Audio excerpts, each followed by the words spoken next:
ownerless. Okay, but I believe, excuse me for being Pollyanna, it is his duty to do this. You shouldn't have to force him to do this.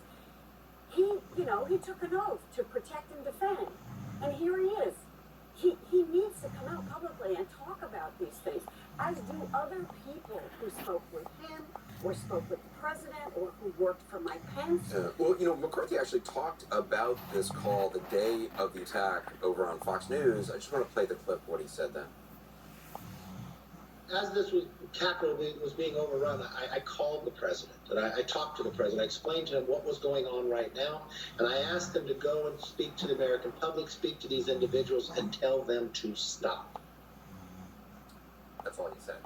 And of course, what we're hearing is the rest of the story and how animated it was. And this is precisely why the attorney, Van der Veen, was so ineffective, and his rudeness does not translate. Because think about this.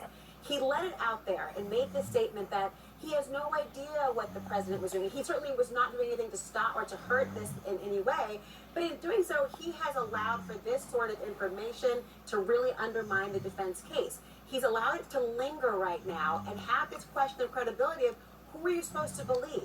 I mean, you've got McCarthy, and people know the comments of McCarthy saying it, the president. Well, Mark Meadows has gone on Fox just yesterday saying, well, the president was trying to get the National Guard. The president was very concerned. The president spoke in real time, calling for peace, even though real time, it was 2 hours that went by without the president saying anything. Sure, and I'm sure he'd like to sell some magic beans, and there's a giant on the top, the golden goose. I mean, all these sort of fantastical statements about how they'd like to recreate and recast this narrative when there is no evidence. They didn't present it. The people who were supposed to present the evidence, I know the burden is on the House impeachment managers to bring the case, and they did that. But the people who raised a factual dispute in their briefing and in their actual statements have not provided any substantive corroboration of what they've said. Specifically, a flurry of activity to try to stop and confront these insurrectionists.